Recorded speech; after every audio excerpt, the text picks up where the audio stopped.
Hello दोस्तों, welcome back to our channel. तो जैसा कि हमने पिछले एपिसोड में देखा था, एंसेस्टर ज़ू ने अपनी डिवाइन स्पिरिचुअल एनर्जी का यूज करते हुए न सिर्फ उन सभी इमोर्टल कल्टीवेटर्स को खत्म कर दिया था, बल्कि उसी के साथ साथ वो लड़की भी काफी बुरी तरह से घायल हो गई थी, जो देखकर एंसेस्टर ज़ू ने उस लड़की से उसकी स्पेस रिंग भी छीन ली थी। और यहीं से नेक्स्ट एपिसोड की शुरुआत होती है और हमें उसी लड़की की क्लैन का सीन दिखाया जाता है, जिसका नाम ब्लाइंड क्लैन था। और अभी वो लड़की अपने क्लैन से होते हुए अपने रूम की तरफ जा ही रही थी कि तभी उस लड़की के साथी कल्टीवेटर्स, जो कि उससे बहुत ज्यादा जलते थे, वो दोनों उस लड़की जिसका नाम मिस चू था उसका मजाक उड़ाते हुए कहते हैं, ये तो हमारे ब्लाइंड क्लैन की नंबर 1 लायर मिस चू है ना, जो कि लोगों को धोखा देने में सबसे आगे है। और ये कहकर वो लड़की आगे बढ़ती हुई मिस चू से पूछती है, मिस चू ये आपको क्या हो गया? आखिर इतनी बुरी तरह से आपको किसने मारा? और क्या वो इतना रहम दिल था कि वो आपको मारने के बाद यहाँ तक भी छोड़ गया? जिसपे वो लड़का भी उस लड़की की हाँ में हाँ मिलाते हुए कहता है, मुझे तो लगता है ये सब मिस चू के नाकाम होने की वजह से हुआ है, क्योंकि तुम तो जानती ही हो कि आज मिस चू कितना बड़ा फ्रॉड करने वाली थी, लेकिन इतना बड़ा फ्रॉड करने के बावजूद भी मिस चू अपने साथ एक खाली टायर तक नहीं ले आई। इसका मतलब है मिस चू आज अपने फ्रॉड में पकड़ी गई थी। और वो पर्सन जो कोई भी था, उसने ना सिर्फ मिस चू को बुरी तरह से मारा,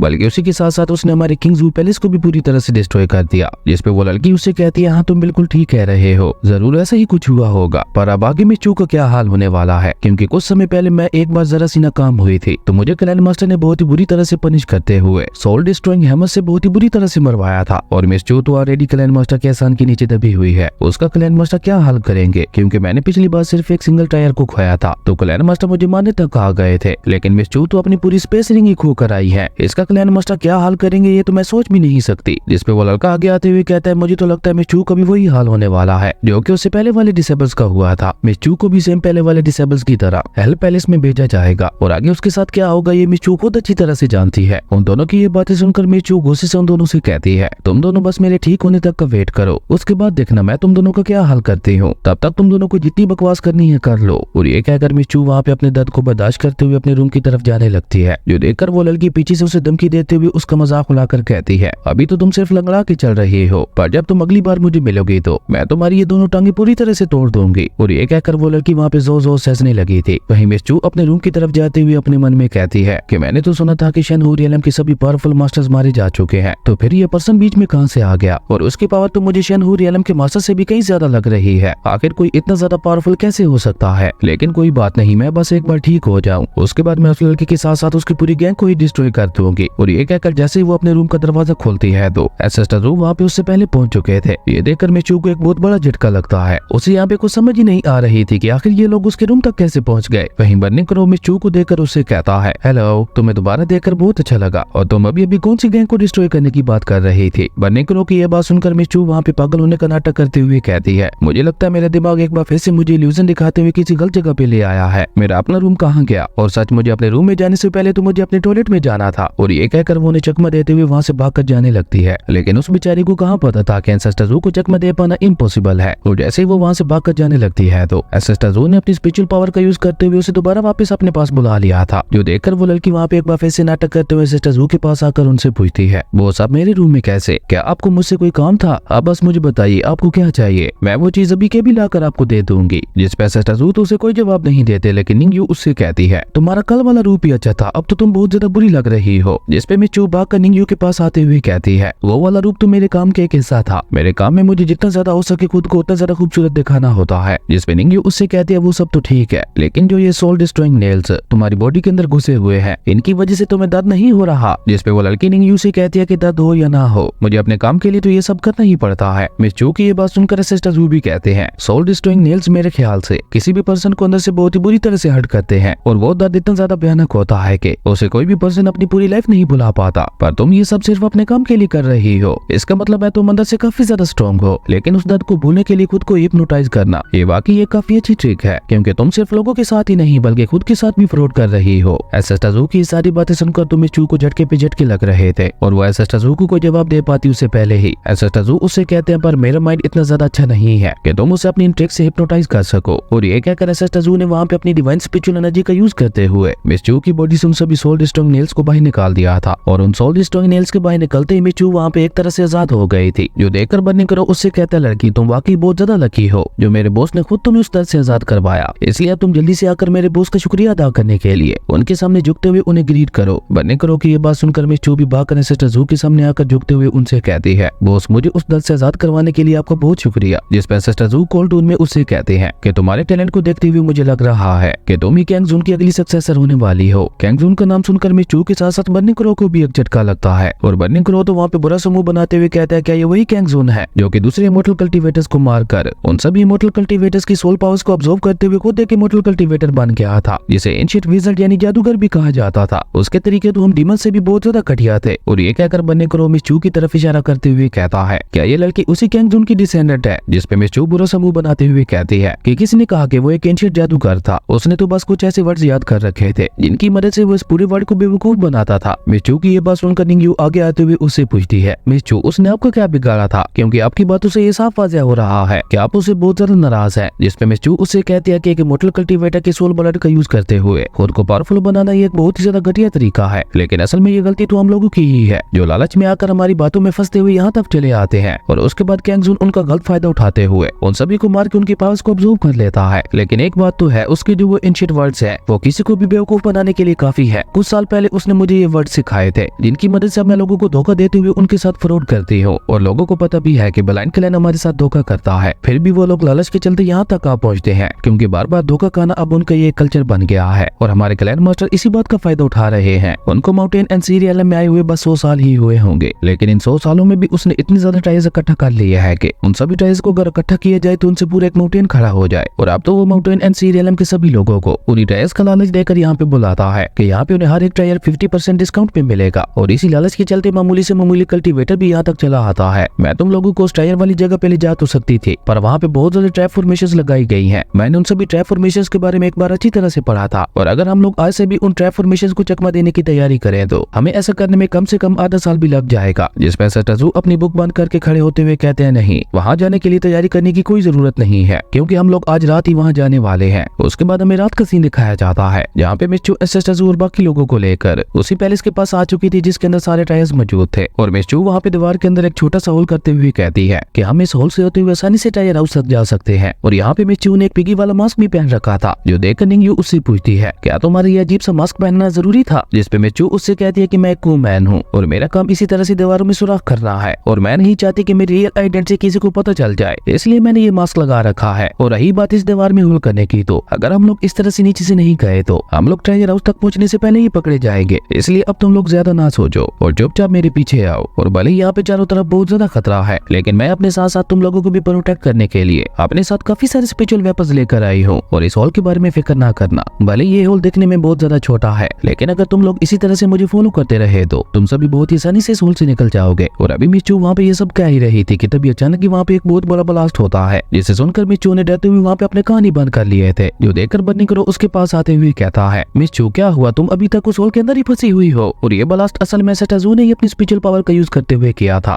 टजू ने वहाँ पे अपनी स्पिरिचुअल पावर का यूज करते हुए उस दीवार के बीचों बीच एक बहुत बड़ा होल बना दिया था, जिसे निंगयू भी बाहर आते हुए मिस चू से कहती है मिस चू क्या आपको कोई हेल्प चाहिए, जिसपे मिस चू अपना सर को जाते हुए कहती है नहीं नहीं, मुझे आपकी मदद की कोई जरूरत नहीं है, मैं खुद ही यहाँ से निकल आऊंगी। और ये कहकर मिस चू जैसे ही उस होल से बाहर निकलने के लिए जोर लगाती है तो वो उड़ते हुए सीधे नीचे आ गिरी थी। वही उस टायर हाउस को देखकर बर्निंग क्रो थोड़ा चौंकते हुए कहता है कि मैंने ये कभी नहीं सोचा था कि कैंग जून अपने सभी टायर्स को अपनी एकेडमी के अंदर ही छुपाएगा। और ये कहकर बर्निंग क्रो मिस चू की मजे लेते हुए उससे पूछता है तुम्हें यहाँ पे पहली बार आकर कैसा लग रहा है, तुम्हें यहाँ पे मजा तो आ रहा है ना, पर कहना पड़ेगा कुछ भी हो तुम हो काफी ज्यादा बहादुर जो तुम अपने किसी भी काम में किसी दूसरे की मदद नहीं लेती। जिसपे मिस चू भी वहाँ पे खड़ी होते हुए कहती है कि ये एक होली प्लेस है, मैं भी हमेशा से ही जानना चाहती थी कि इसके अंदर आखिर क्या है, लेकिन मैं कभी भी इस टायर हाउस के अंदर अकेले आने की हिम्मत नहीं कर सकी। और ये कहकर मिस चू जैसे ही वहाँ से थोड़ा आगे बढ़ती है तो अचानक ही उसका पैर वहाँ पे एक ट्रैप फॉर्मेशन के ऊपर पड़ जाता है, जिसकी वजह से वो ट्रैप फॉर्मेशन वहाँ पे एक्टिवेट हो गई थी। और उस ट्रैप फॉर्मेशन को देखकर मिस चू भी डरती हुई कहती है ये तो हेवन एंड अर्थ की होली फायर है, जिससे बचना किसी भी कल्टीवेटर के लिए इम्पॉसिबल है। और ये कहकर वो अपने स्पेस बैग से अलग अलग वेपन्स को बाहर निकालते हुए कहती है मुझे जल्द से जल्द हमें बचाने के लिए किसी प्रोटेक्टिव वेपन का यूज करना होगा। पर तब तक बहुत ज्यादा देर हो चुकी थी क्योंकि वो होली फायर काफी तेजी से उन सभी की तरफ बढ़ने लगती है, पर वो होली फायर उनके पास आ पाती उससे पहले वो होली फायर वहीं पे टजू से टकराते हुए डिस्ट्रॉय हो गई थी। और बेचारी मिस चू तो यहाँ पे इतना ज्यादा डर चुकी थी कि वो निंगयू के पीछे छुप जाती है। जो देखकर निंगयू उससे कहती है तुम डरो मत,